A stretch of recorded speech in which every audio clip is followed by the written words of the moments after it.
दोस्तों, स्वागत है आपका हमारे चैनल द यूनिक वर्ल्ड में अकबर बीरबल की नई मजेदार कहानी। दोस्तों, बीरबल अपनी चालाकी से बादशाह को बारंबार नीचा दिखाया करता, जिससे वह बीरबल से हमेशा शर्मिंदा रहता था। एक दिन बादशाह ने बीरबल से बदला लेने का विचार किया। अच्छे अच्छे वैज्ञानिकों और कारीगरों से सम्मति लेकर अपने रहने के कमरे में एक ताक इस ढब का बनवाया कि जिसके जरिए बीरबल को धोखा दिया जा सके। उसमें कोई ऐसी वैज्ञानिक वस्तु लगा दी गई थी कि जिस पर हाथ रखते ही उससे चिपक जाता था। एक दिन बादशाह अपने कमरे में बैठा हुआ पुस्तकावलोकन कर रहा था। इसी समय बीरबल भी आ पहुंचा। बादशाह बीरबल 8। अकबर बीरबल विनोद 114 को देखकर मन में बड़ा प्रसन्न हुआ।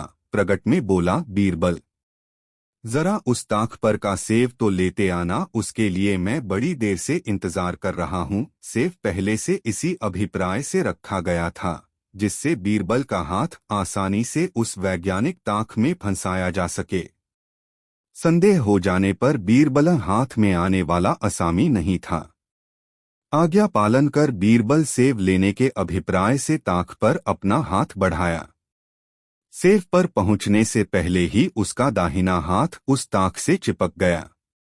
तब बीरबल ने अपना दूसरा हाथ पहले हाथ को छुड़ाने के अभिप्राय से लगाया।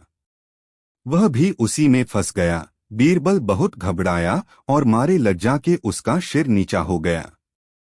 बादशाह ने विचार किया कि बीरबल अभी तक नहीं आया, ताक में फंसकर घबराता होगा, इसलिए उसे छुड़ाना चाहिए। वह टहलता हुआ उसके पास गया और बीरबल को ताक में फंसा हुआ देखकर बोला, क्या खूब! मेरी चीजें बराबर चोरी जाया करती थीं, परंतु मुझे चोर का पता नहीं चलता था। आज सौभाग्यवश चोर की गिरफ्तारी हो गई है। जाओ बीरबल, तुम्हारा यह पहला कसूर समझकर माफी देता हूँ, लेकिन फिर कभी ऐसा काम न करना। बीरबल इस घटना से बड़ा लज्जित हुआ और उसके मुख से कोई जवाब न निकला। तब बादशाह ने अपने राजगीरों को आशना देकर उसका हाथ छुड़वा दिया। अब बीरबल को छिपाने के लिए बादशाह को सच्चा मशाला मिल गया। वह बार बार उसका याद दिलाकर बीरबल को नीचा दिखाता और बेचारा बीरबल चुप रह जाता। एक दिन बीरबल ज्यों ही दरबार में आया त्यों ही बादशाह ने उससे छेड़खानी की। क्यों बीरबल, वह ताक का सेव कहाँ है? बीरबल फिर भी कुछ उत्तर न दिया। बादशाह को इसमें बड़ा आनंद आता और वह नित्य किसी न किसी समय ताक वाला सेब कहकर बीरबल को लजवाता। बेचारा बीरबल चुप रह जाता। जब उसके नाकोदम आ गया तो बादशाह के छिपाने की तरकीब सोचने लगा। एक दिन बीरबल ने तीर्थयात्रा का बहाना कर बादशाह से 2 मास की छुट्टी ली। उसकी छुट्टी मंजूर हो गई। बीरबल घर पहुंचकर एक नया ढोंग रचकर अपना वेश परिवर्तन कर साधु का स्वरूप धारण किया। इस प्रकार खूब बंठन कर थोड़ी रात गए घर से बाहर निकला और रातों रात उस जंगल में जा पहुंचा जहां बादशाह शिकार खेलने जाया करता था। एक सघन झाड़ी के अंदर आराम से पड़ रहा। दैवात संध्याकाल में बादशाह भी शिकार खेलने गया। एक हिरन चौकड़ी भरता हुआ उसके आगे आया। बादशाह ने अपना घोड़ा हिरन के पीछे डाल दिया। वह इतनी तेजी से भागा कि उसके सब साथी पिछड़ गए। अंत में हिरन एक घने जंगल में पहुंचकर आंख से ओझल हो गया। कोई आगे पीछे नहीं दिख पड़ता था। बादशाह बहुत घबराया क्योंकि उसे जंगल से बाहर निकलने का कोई रास्ता नहीं मालूम था। दैवात बादशाह को जोर से टट्टी लगी। वह घोड़े को एक पेड़ से बांधकर घनी झाड़ियों की तरफ गया और पाखाने फिरने लगा। एक भयानक भेषधारी राक्षस रूप, काला भुषुंड, बाल बढ़ाए, बड़े बड़े दांत आगे को निकाले विहंगम डीडौल का दिखलाई पड़ा। वह डांकता कूदता तथा उछलता हुआ दहाड़ने लगा। थोड़ी देर बाद वह बादशाह के समीप आ पहुंचा और अपनी तेज आंखों से घूर कर बोला, तू बड़ा प्रजापीड़न करता है, अतएव आकर मेरा भक्ष बन। उसका इतना कहना था कि बादशाह एकदम भयकातर हो गया और कांपता हुआ उस देव से बोला, हे देव, मैं आपके सामने प्रतिज्ञा करता हूँ कि आज से फिर प्रजा को कभी न सताऊंगा।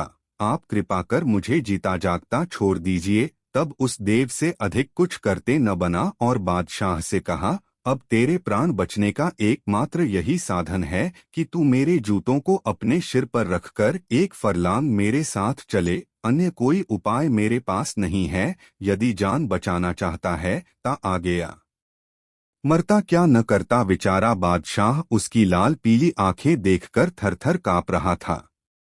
दरवश उसके प्रस्ताव को स्वीकार किया।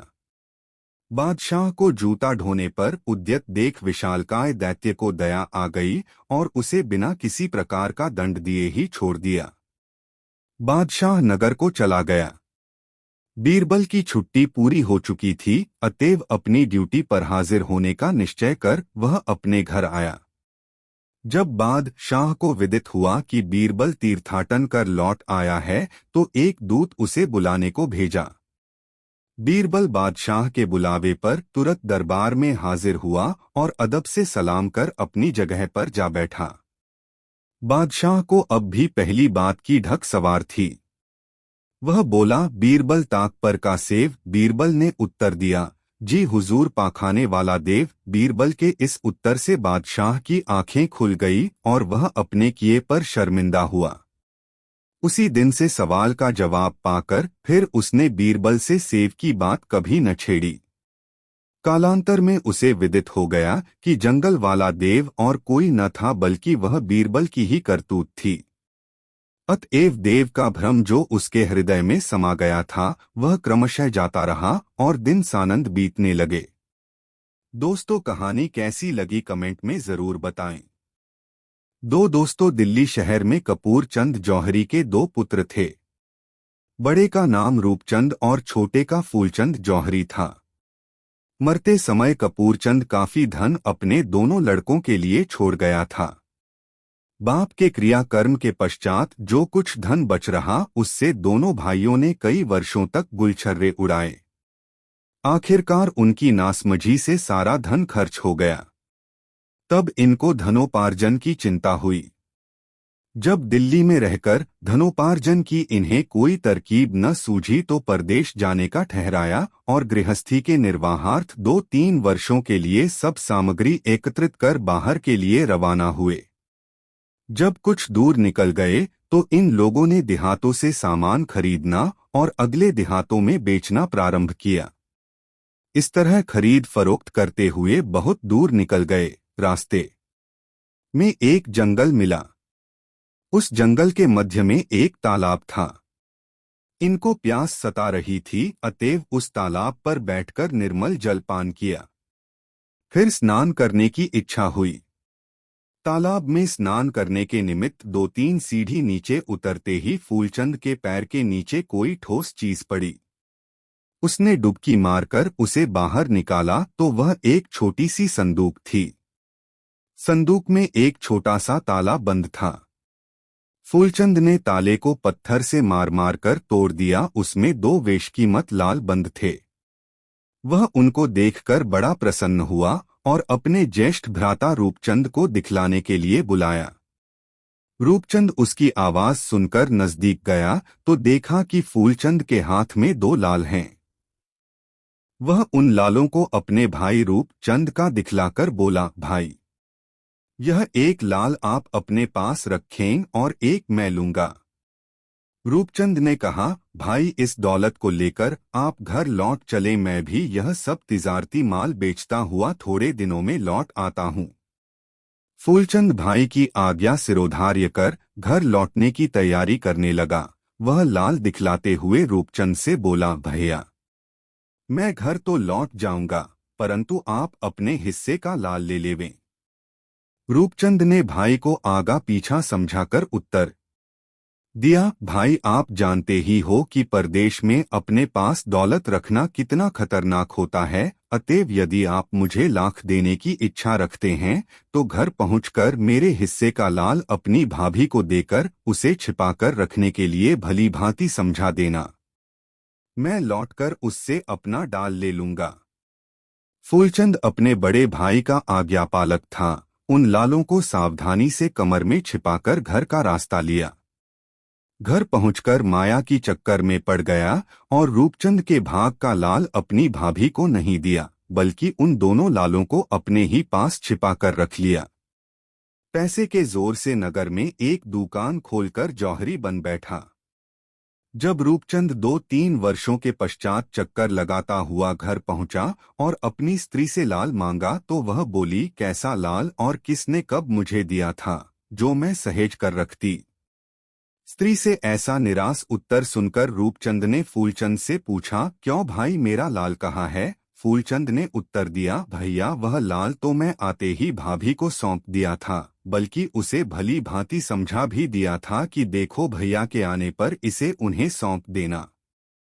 जान पड़ता है कि अब लालच में पड़कर वह उसे आपको देना नहीं चाहती है, जिस कारण आपसे झूठा बोल रही है। रूपचंद को भाई के ऐसे उत्तर से बड़ा क्रोध उत्पन्न हुआ और घर आकर अपनी स्त्री को बहुत मारा पीटा, परंतु फिर भी उसने अपने को निर्दोषी बतलाया। वह बोली, लाल पाना तो बड़ी दूर की बात है, मैं तो इतना भी नहीं जानती कि लाल कैसा होता है, उसका क्या रंग है। तब रूपचंद की आंखें खुलीं और उसने अपने मन में अनुमान किया कि यह सारा फरेब भाई का रचा हुआ है। लालच में आकर लाल को अपनी भाभी को नहीं दिया, अब मेरे पूछने पर उस पर दोषारोपण करता है। वह इस फरियाद को लेकर बीरबल के पास गया और उसकी अदालत में दरख्वास्त लगाई। बीरबल ने एक निश्चित तिथि पर फूलचंद को उसके साखियों के सहित तलब किया। इधर रूपचंद को भी उसकी स्त्री के सहित बुलाया। पहले उसने रूपचंद और उसकी स्त्री का बयान लिया, फिर उन्हें अलग अलग स्थानों पर बैठने की आज्ञा देकर फूलचंद के हैं साखियों को तलब किया। जब वे आए तो बीरबल ने पूछा, देखो भाई, जो मैं आप लोगों से पूछता हूँ उसका ठीक ठीक उत्तर देना, नहीं तो यदि बात झूठी जान पड़ेगी तो दोष के उपयुक्त दंड पाओगे। क्या तुमने फूलचंद को रूपचंद की स्त्री को लाल देते हुए अपनी आंखों देखा था? उन साखियों ने फूलचंद का लाल देना स्वीकार किया। तब बीरबल ने सोचा, यह मसला इस प्रकार नहीं हल होगा। उन 5 साखियों को भी अलग अलग कोठरी में बंद करवा दिया और बाजार से मोम मंगवाकर 7-7 तोला उन 5 को देकर हुक्म दिया, अच्छा यदि तुम लोगों ने लाल देते हुए देखा है तो इस मोम से उसी शक्ल का लाल बना डालो। रूपचंद की स्त्री को भी लाल की शक्ल बनाने के लिए मोम दिया गया। जब निर्धारित समय बीत गया और सबों से लाल लेने की बारी आई तो बीरबल ने पहले उन्हीं दोनों भाइयों का लाल मंगवाया। उन दोनों के लालों का आकार एक सा था। तब एक एक कर 5 साखियों का लाल भी मंगाकर देखा, वे 5 ढंग के थे, उनमें लाल के आकार का एक भी न निकला। तब रूपचंद के स्त्री की तलबी हुई, भला वह विचारी लाल का हाल क्या जाने, निरा चुप रह गई। बीरबल ने उससे पूछा, तूने अपना लाल क्यों नहीं बनाया? वह पर्दे की आड़ से बोली, सरकार, आज तक मैंने लाल आंखों से देखा भी नहीं है, तो कौन सा आकार बनाकर आपको दिखलाती। बीरबल ने उसकी करतूतों से उसे निर्दोष समझा और उसको यह भी प्रकट हो गया कि यह सारी करतूत फूलचंद की ही है, केवल अपने भाई को ठगने के लिए ही यह सब प्रपंच रच रखा है। बीरबल फूलचंद के साखियों को फिर से धमकाया, परंतु वे भली भांति गढ़ छोड़कर तैयार किए गए थे, इसलिए उनमें से एक भी नहीं डिगा। तब बीरबल ने 2 सिपाहियों को इशारे से बुलाकर कोड़ा लगाने का संकेत किया। वे दोनों चाबुक लेकर आगे आए और बीरबल के दूसरी आशा की प्रतीक्षा करने लगे। यह दशा उपस्थित देख उनमें से 2 साखी फूट गए और वे सत्य 2 बात कहने को प्रस्तुत हुए। उनका दूसरा बयान इस प्रकार हुआ, पृथ्वीनाथ, हमारा कसूर माफ किया जाए, क्योंकि हमने जो कुछ भी झूठ कहा है उसका कारण एकमात्र फूलचंद है। उसने ही हम लोगों को बहकाकर झूठ बोलवाया है। बीरबल को फूलचंद का ही सारा दोष प्रतीत हुआ और उसे लक्ष्य कर बोला, अब बता तू क्या कहता है, तेरे साखियों ने अभी तेरे सामने क्या कहा है? फूलचंद ने उत्तर दिया, हुजूर मार की डर से भूत भागता है, आखिर वे तो मनुष्य ही हैं। केवल मार से बचने के लिए ही सबों ने आपके सामने झूठ बोलना स्वीकार किया है। इस पर बीरबल ने कहा, तब ये मोम का पिंड लाल के आकार का क्यों नहीं बना लाए? यदि लाल को देखे होते तो जरूर बना लाते। बेशक तू झूठा है और सजा के काबिल है। बीरबल ने सिपाहियों को उसे कोड़े लगाने की आज्ञा दी। सिपाहियों ने दोनों तरफ से एक एक कोड़े जमाए।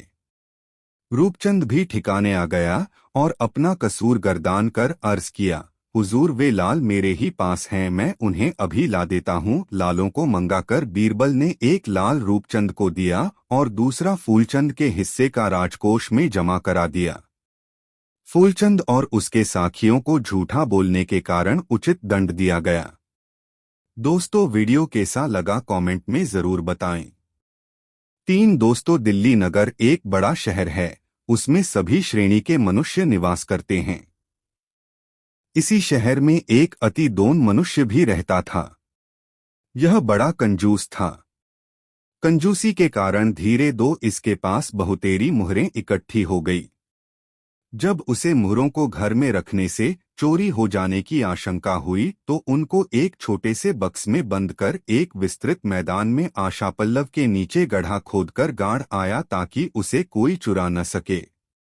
उसकी देखरेख करने के लिए कभी दो उस वृक्ष तले जाकर गुपचुप लौट आता। एक दिन उसका द्रव्य वहां से गायब हो गया और जब वह नित्य के अनुसार पेड़तले अपना द्रव्य देखने गया तो क्या देखता है कि वह जगह खुदी पड़ी है, वहां द्रव्य का नामो निशान तक नहीं है। मारे चिंता के छाती पोट दो कर रोने और चिल्लाने लगा। इस प्रकार बड़ी देर तक कुहुक दो कर रोता रहा। जब थककर लाचार हो गया तो हृदय को ढांढस देते हुए कुछ शांत हुआ। वह रात्रि चिंतना करते ही बीत गई। दूसरे दिन साहस कर बादशाह की अदालत में गया। वहां के कुछ दरबारियों की सम्मति से एक कागज पर अपनी विपत्ति गाथा लिखकर बादशाह के पास पेश किया। बादशाह उसका समाचार पढ़कर बड़े चिंतित हुए। सुमड़ा उनके सामने और भी फूट फूट कर रोने लगा। इसकी चिल्लाहट और रुलाई से सारा दरबार घबरा उठा। सब लोग अपना दो कामकाज बंद कर एकमात्र उसकी दर्दभरी रुलाई सुनने लगे। बादशाह के पूछने पर उस दुखित सुमड़े ने अपना आद्योपांत समाचार कहकर गिरवागड़ाता हुआ बोला, गरीब परवर, मैं बेहद लुट गया। मेरे निर्वाह के लिए अब मेरे पास एक कौड़ी भी नहीं है, क्यों कर जीवन रक्षा करूंगा। बादशाह का हृदय पिघल गया। खजांची को हुक्म दिया, जब तक इसका द्रव्य नहीं मिलता तब तक इसे खाने पहनने को दरबार से दिया जाए। फिर सुमड़े को जांच कराने की तसल्ली देकर बादशाह ने दूसरा कार्यारंभ किया। जब सब कामों से निश्चिंत होकर बादशाह और बोर बल संध्या समय एकत्रित हुए तो बादशाह सुमड़े के संबंध की बातें बतलाकर बोला, बीरबल, इसका खोज कराना बड़ा जरूरी है। यदि धनन मिला तो सुमड़ा रोते दो अपना प्राण गवा देगा। बीरबल ने कहा, पृथ्वीनाथ, मैं खोज कराकर उसका द्रव्य यथाशीघ्र ढूंढ निकालने की कोशिश करूंगा। तब बादशाह को कुछ शांति मिली और फिर बीरबल के सहित महल में दाखिल हुआ। वे एक अलग कमरे में बैठकर आपस में गुप्त परामर्श करने लगे। कुछ देर बाद बीरबल को एक युक्ति सूझी और वह उसे बादशाह से कहकर सुनाया। उसकी युक्ति से बादशाह भी सहमत हो गया और उसे तत्क्षण कार्यान्वित करने के लिए बीरचल को आज्ञा दी। बीरबल का कार्यारंभ हुआ। वह बहुतेरे वैद्य हकीमों को बुलावा भेजा। जब वे आए तो उनसे पूछा, आपको जड़ी बूटियों का हाल भली भांति मालूम है? यदि न भी मालूम हो तो एक हफ्ते में छानबीन कर बतलावे कि आशापल्लव की पत्तियां और उसकी जड़ किन किन दवाओं में काम आती है। बीरबल की आज्ञा मानकर सब वैद्य लौट गए और घर पहुंचकर उसके अनुसंधान में यथाशक्य कोशिश करने लगे। जब सप्ताह का अंतिम दिन आया तो अपनी अपनी सम्मति देने के लिए दरबार में उपस्थित हुए। सबों ने अपनी खोज का पृथक दो वर्णन किया, परंतु बीरबल के मतलब की बात किसी ने नहीं बतलाई। तब उनमें से एक सर्वश्रेष्ठ वैद्य बोला, दीवान जी, आपकी आज्ञानुसार मैंने भी अपने भरसक अनुसंधान किया है। बड़ी खोजबीन के पश्चात मुझे निघंदु से एक बात मिली है। सुश्रुत और निघंदु में लिखा है कि आशापल्लव के पत्ते का चूर्ण बनाकर देने से पीलिया रोग वाले को तत्काल आरोग्य लाभ होता है और जलंधर वाले रोगी को इसकी जड़ की धूनी देने से जलंधर का रोग जड़ से जाता रहता है। बीरबल ने पूछा, क्या आप बतला सकते हैं कि इस महीने के अंतर्गत कितने लोग जलंधर के रोग से ग्रसित हुए थे और उससे बचने के लिए उन रोगियों ने किन किन औषधियों का सेवन किया था? इसका ठीक 2 अनुसंधान कर आप लोग पुनः 1 हफ्ते के बाद मुझसे मिलें और सारी बातों का पूरा 2 रिपोर्ट दें। वैद्यों ने घर पहुंचकर हर प्रकार से खोजबीन कर 8वें दिन फिर दरबार में उपस्थित हुए। एक वैद्य ने कहा, पृथ्वीनाथ, इस मास में केवल 4 रोगियों की दवा की गई थी, जिसमें एक रोगी को आशापल्लव के जड़ की धूनी से आरोग्य लाभ हुआ था। तब बीरबल ने पुनः प्रश्न किया, अच्छी बात है, अब बतलाओ कि इसकी जड़ तुम लोग कहाँ से लाए थे। ध्यान रहे कि झूठ बोलने वाले को कठिन दंड दिया जाएगा। बीरबल की ऐसी सख्ती देखकर विचारे वैद्यों के रोंगटे खड़े हो गए। उनमें से एक, जो आशापल्लव के जड़ का इस्तेमाल किए था, डरकर बोला, महाशय जी, मेरा नौकर उसको जंगल से खोद लाया था, मेरा अपराध क्षमा किया जाए, आगे फिर ऐसा न करूंगा। बीरबल बोला, पहले उस नौकर को उपस्थित करो, फिर जैसा होगा उस पर आगे विचार किया जाएगा। वैद्य ने उसका पता ठिकाना बतला दिया। तब एक अर्दली को भेजकर उसे बुलवाया गया। नौकर तुरंत हाजिर हुआ। बीरबल ने पूछा, क्या तू आशापल्लव के वृक्ष को पहचानता है? नौकर ने उत्तर दिया, बेशक, गरीब परवर उसे मैं बखूची पहचानता हूं। बीरबल, किसी दिन तू वैद्य की आज्ञा से उसका मूल खोद कर लाया था? नौकर, हाँ पृथ्वीनाथ, लाया था। बीरबल भ्रिकुटी चढ़ाकर बोला, क्या उस पेड़ के नीचे गड़ी अशर्फियों को तू ही खोद लाया है? बेहतरी चाहता है तो उन्हें जल्द लाकर उपस्थित कर, नहीं तो अभी तेरी चमड़ी उखाड़ ली जाएगी। नौकर बीरबल की धमकियों में आकर घबरा गया और कांपता हुआ बोला, पृथ्वीनाथ, मेरा अपराध क्षमा किया जाए तो मैं उन अशर्फियों को आपके सामने ला धरूं। बीरबल ने उसे अभयदान दिया। वह अपने घर जाकर सारी अशर्फियां उठा लाया। बीरबल अशर्फियों को देखकर भीतर भीतर बड़ा प्रसन्न हुआ और उन अशर्फियों को मट्टी चूस के हवाले कर विदा किया। विचारे वैद्य छोड़ दिए गए। दोस्तों, वीडियो को अपने मित्रों को जरूर शेयर करें। एक बार बादशाह अकबर, बीरबल और सभी मंत्रीगण दरबार में बैठे हुए थे। सभा की कार्यवाही चल रही थी। एक एक करके राज्य के लोग अपनी समस्याएं लेकर दरबार में आ रहे थे। इसी बीच वहां एक व्यक्ति दरबार में पहुंचा। उसके हाथ में एक मर्तबान था। सभी उस मर्तबान की ओर देख रहे थे। तभी अकबर ने उस व्यक्ति से पूछा, क्या है इस मर्तबान में? उसने कहा, महाराज, इसमें चीनी और रेत का मिश्रण है। अकबर ने फिर पूछा, किस लिए? अब दरबारी ने कहा, गलती माफ हो महाराज, लेकिन मैंने बीरबल की बुद्धिमत्ता के कई किस्से सुने हैं। मैं उनकी परीक्षा लेना चाहता हूँ। मैं यह चाहता हूं कि बीरबल इस रेत में से बिना पानी का इस्तेमाल किए चीनी का एक एक दाना अलग कर दें। अब सभी हैरानी से बीरबल की ओर देखने लगे। अब अकबर ने बीरबल की ओर देखा और कहा, देख लो बीरबल, अब तुम कैसे इस व्यक्ति के सामने अपनी बुद्धिमानी का परिचय दोगे? बीरबल ने मुस्कुराते हुए कहा, महाराज, हो जाएगा, यह तो मेरे बाएं हाथ का काम है। अब सभी लोग हैरान थे कि बीरबल ऐसा क्या करेंगे कि रेत से चीनी अलग अलग हो जाएगी। तभी बीरबल उठे और उस मर्तबान को लेकर महल में मौजूद बगीचे की ओर बढ़ चले। उनके पीछे वह व्यक्ति भी था। अब बीरबल बगीचे में एक आम के पेड़ के नीचे पहुंचे।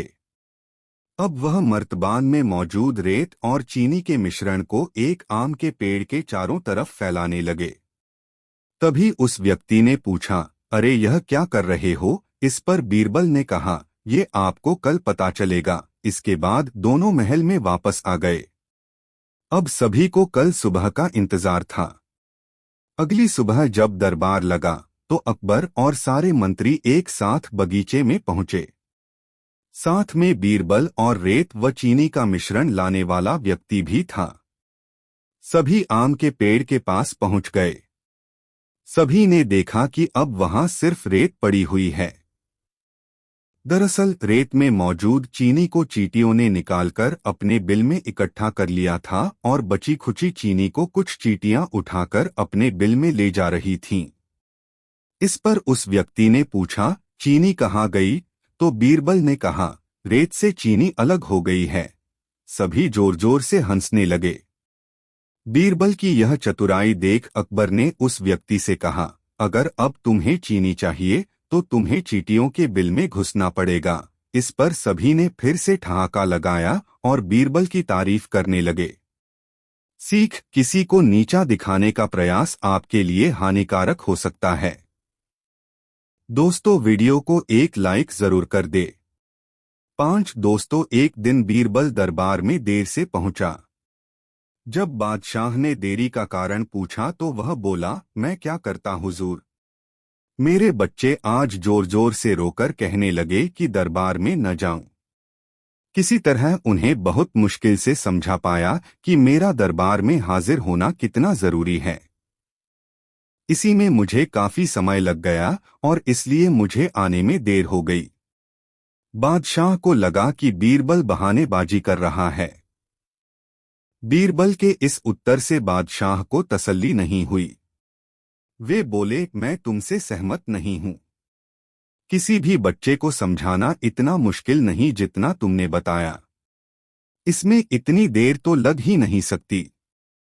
बीरबल हंसता हुआ बोला, हुजूर, बच्चे को गुस्सा करना या डपटना तो बहुत सरल है, लेकिन किसी बात को विस्तार से समझा पाना बेहद कठिन।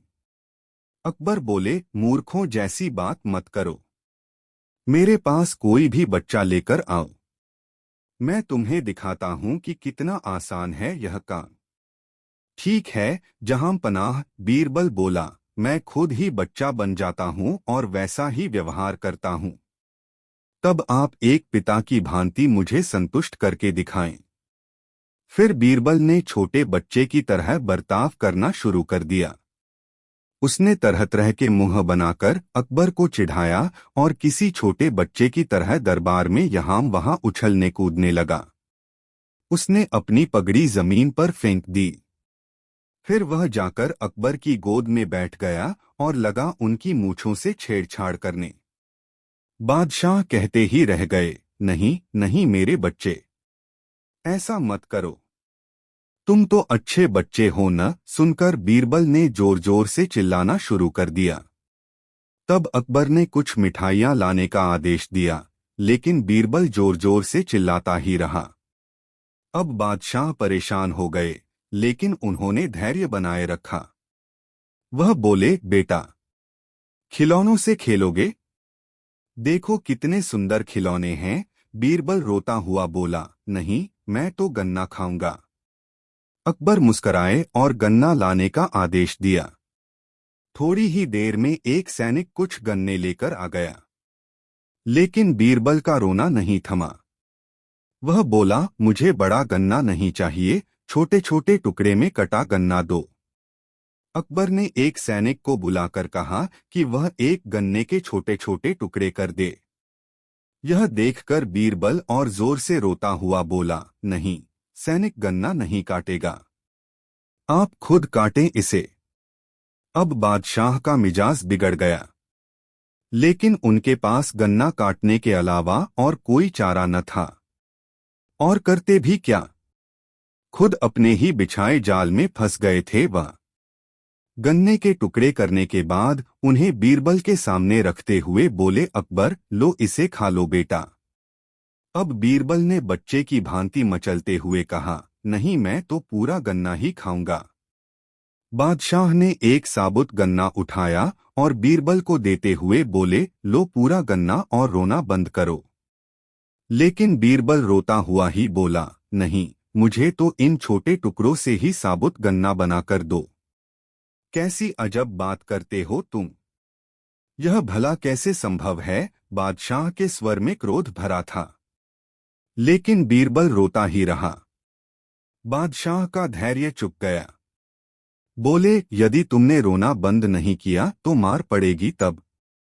अब बच्चे का अभिनय करता बीरबल उठ खड़ा हुआ और हंसता हुआ बोला, नहीं नहीं, मुझे मत मारो हुजूर। अब आपको पता चला कि बच्चे की बेतुकी जिदों को शांत करना कितना मुश्किल काम है।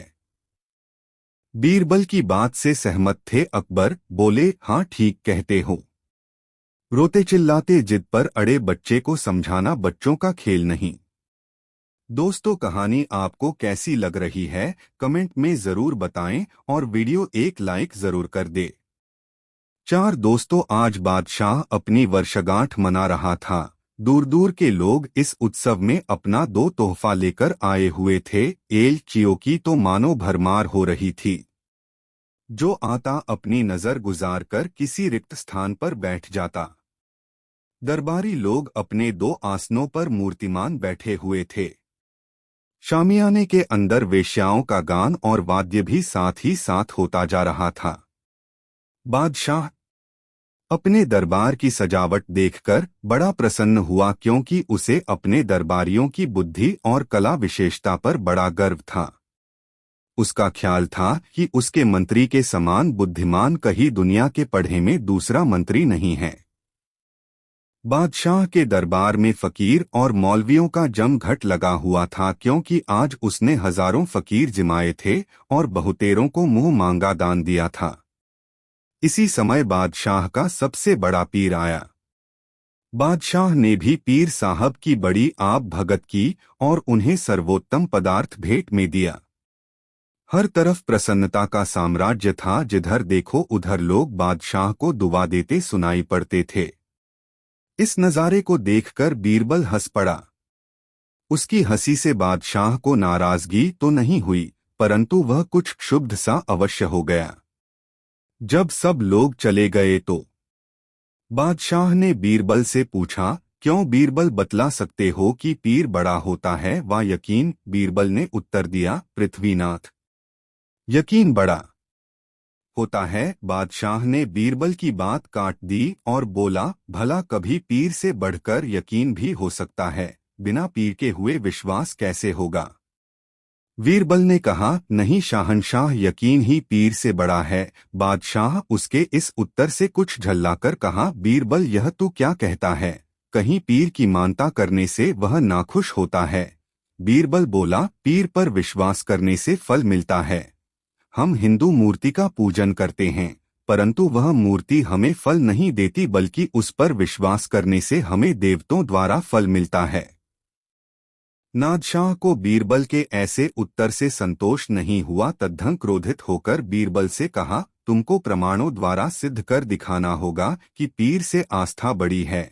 बीरबल बोला, मुझे स्वीकार है। बादशाह ने कहा, इसी वक्त सिद्ध कर दिखलाओ। बीरबल ने उत्तर दिया, पृथ्वीनाथ, यह काम इतना सरल नहीं है, इसके लिए अवकाश मिलना चाहिए। बादशाह बोला, अच्छा, तुझे इसके लिए 1 महीने की सहूलत दी जाती है, परंतु ध्यान रहे कि बगैर इतने समय में सिद्ध न कर सकोगे तो तुम्हारी गर्दन उड़ा दो जाएगी। बीरबल ने कहा, मुझे स्वीकार है। उस दिन का काम समाप्त हुआ। बीरबल बराबर अपना कार्य पहले सा करने लगा। जब उसे मालूम हुआ कि अब बादशाह का दिल दूसरी बातों में बहल गया है, तो 4-5 दिनों का अंतर देकर बादशाह के पैर का एक पवाई जूता चुरा ले गया। वह उस जूते को शाल के टुकड़े में भली भांति ढककर नगर के बाहर एक एकांत जगह में छिपा कर रखाया। दूसरे दिन उसको एक कब्र के अंदर रख ऊपर से 3 पत्थरों को ऐसी विधि से रख दिया कि वह एक खासी कब्र बनकर तैयार हो गई। बाद को एक मुसलमान को नौकर रखकर उसका मुजावर बनाया। उसको हिदायत की कि जब कोई इसके निस्बत तुमसे पूछे तो कहना कि यह मकबरा यकीन शाह पीर की है, और बराबर लोगों में इसकी सिद्धताई की चर्चा भी करते रहना। मुजावर ने बीरबल की आज्ञानुसार उस मकबरे का यकीन शाह पीर के नाम से करने लगा। धीरे धीरे यह नया नया ढोंग रचकर प्रचार बात सारे नगर में फैल गई। तमाम स्त्री पुरुष उस पर मानता मानने और चढ़ाने के लिए आने लगे। ईश्वर की कृपा से जंगल में मंगल हो गया। यह बात फैलते दो एक दिन बादशाह के कान तक पहुंची। जैसा दुनिया का कायदा है, दरबारी लोग सुई की जगह फार से काम लिया। यानी बादशाह से यकीन शाह पीर की बड़ी सिद्धताई बखान की। कुछ लोगों ने तो बादशाह से यहाँ तक बतलाया कि आपके बाल्यावस्था में आपके पिता हुमायूं ने भी इस पीर साहब की मानता की थी और पीर साहब की कृपा से उन्हें बड़े 2 कायों में सफलता भी प्राप्त हुई थी। बादशाह लोगों के भड़काने में आ गया। उसने मन में संकल्प किया कि किसी दिन में भी चलकर पीर साहब की दरगाह पर सिरनी चढ़ाऊंगा। एक दिन जब वह सवेरे सोकर उठा तो उसके मन में एकाएक पीर की दरगाह पर जाने की समाई। तुरंत चंद मुसाहिबों के साथ सवारी पर चढ़कर वहां पहुंचा। वहां की कुछ और ही हालत हो रही थी। कितने ही लोगों की भीड़ लगी हुई था। एक छोटी सी बाजार लग थी। बादशाह को उस स्थान के देखने से बड़ी प्रसन्नता हुई। वह अपने दरबारियों के सहित यकीन शाह पोर को बड़ी विनम्रता से प्रणाम किया। बीरबल चुपचाप खड़ा रहा। बादशाह ने बीरबल से कहा, सब लोगों ने तो पीर को प्रणाम किया परंतु तुमने नहीं, सो क्यों? तुम्हें भी मुनासिब है कि पीर साहब को प्रणाम करो। बीरबल ने कहा, मैं प्रणाम करने को तैयार हूँ, परंतु आपको भी मेरो एक बात माननी पड़ेगी, यानी पीर से आस्था को ही प्रधान कहना पड़ेगा। बादशाह ने उत्तर दिया, मैं इस समय भी यही कहने को प्रस्तुत हूँ कि आस्था से पीर बड़ा है और तुम्हारे सामने ही इस बात की मनौती भी करता हूँ कि यदि मैं प्रताप सिंह पर विजय प्राप्त कर लूंगा तो इस कवर पर मखमली चादर बिछाऊंगा और मलीदा चढ़ाकर यहीं पर मौलवी और फकीरों को खाना खिलाऊंगा। बादशाह और दीवान इस विषय पर वादा विवाद कर हो रहे थे कि उसी के दरमियान एक सवार तेजी से घोड़ा दौड़ाता हुआ आया और बादशाह को सलाम कर बोला, पृथ्वीनाथ, शाहजादा सलीम ने कहलाया है कि मेवाड़ का राजा प्रताप सिंह ने अपनी हार स्वीकार कर लो है और आशा है कि कुछ ही देर बाद मेरे अधीन भी हो जाएगा। इस आनंदवर्धक समाचार को सुनकर बादशाह के रोम 2 प्रफुल्लित हो गए और बीरबल को नीचा दिखलाने के अभिप्राय से बोला, कहो अब भी आस्था को पीर से प्रधानता देने को तैयार हो वा नहीं? देखो इधर मनौती की और उधर से शुभ समाचार आ पहुंचा। बीरबल बोला, पृथ्वीनाथ, बिना आस्था के हुए आपने पीर पर मन्नत नहीं की थी। यदि आपकी पीर पर आस्था न हुई होती तो आप कदापि मानता न मानते, मुख्य आस्था ही है। बादशाह ने कहा, अब तुम अपनी धींगाधींगी बंद करो, मुझे इस पर यकीन नहीं होता। चूंकि अभी तक तुम आस्था की प्रधानता सिद्ध नहीं कर सके हो, अतएव मरने के लिए तैयार हो जाओ। बीरबल ने कहा, मैंने आपको बहुतेरा समझाया परंतु आप नहीं मानते, फिर इसमें मेरा क्या अपराध है? बादशाह बीरबल के इस उत्तर से क्रोधित होकर बोला, अब मैं तुमको इस अपराध का दंड स्वयं अपने हाथ से दूंगा। तुम्हारा काल आज तुम्हारे सिर पर चढ़कर बोल रहा है। क्या कोई हाजिर है? जाकर तुरंत एक बधिक को बुला लाओ। बादशाह का रुख ताड़कर बीरबल ने मन में निश्चय कर लिया कि अब और अधिक टाल मटोल करने से बाद शाह अपने क्रोध को संभाल न सकेगा। अतएव यकीन शाह को हाथ जोड़कर बोला, हे यकीन शाह, जो आज मैं जीता बचा तो आपकी कब्र पर मिठाई चढ़ाऊंगा और इस कब्र के ऊपर एक सुंदर मकबरा निर्माण करा दूंगा। बीरबल के 156 इस मन्नत पर बादशाह ने हंस दिया और उसे संबोधन कर बोला, क्यों बीरबल, अब तुम्हारी अक्ल ठिकाने आ गई? आखिरश लाचार होकर तुम्हें भी मानता माननी ही पड़ी। बीरबल ने उत्तर दिया, बेशक पीर साहब की ही शरण लेनी पड़ी। पश्चात वह सब दरबारियों सहित कब्र के समीप जा पहुंचा और उसके बीच वाला पत्थर अपने हाथ से उठाकर अलग रख दिया और उसके भीतर से उस गठरी को निकालकर बाहर किया। बादशाह इस बात को देखकर बड़ा हैरान हुआ और बीरबल से उसका कारण पूछा। बीरबल ने उत्तर दिया, पृथ्वीनाथ, यही आपके यकीन शाह पीर हैं और आपने इन्हीं की मानता को थी। बादशाह को उस शाल की गठरी के भीतर अपने जूते की पवाई देख देखकर बड़ा आश्चर्य हुआ और लज्जित होकर अपनी गर्दन नीची कर ली। बीरबल बोला, गरीब परवर, अब आप ही फरमावें कि आस्था बड़ी है वा पीर, अपने मन का विश्वास ही मुख्य है। जब विश्वास नहीं रहता तो मानता भी निष्फल हो जाती है। इसलिए आपको कहना पड़ेगा कि मुख्य विश्वास ही है। बादशाह ने बीरबल की बात मान ली।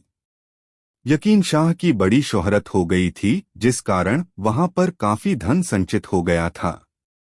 उस धन से बीरबल ने वहां पर एक मस्जिद बनवा दिया। बीरबल की बुद्धिमानी से बादशाह को आत होना पड़ा।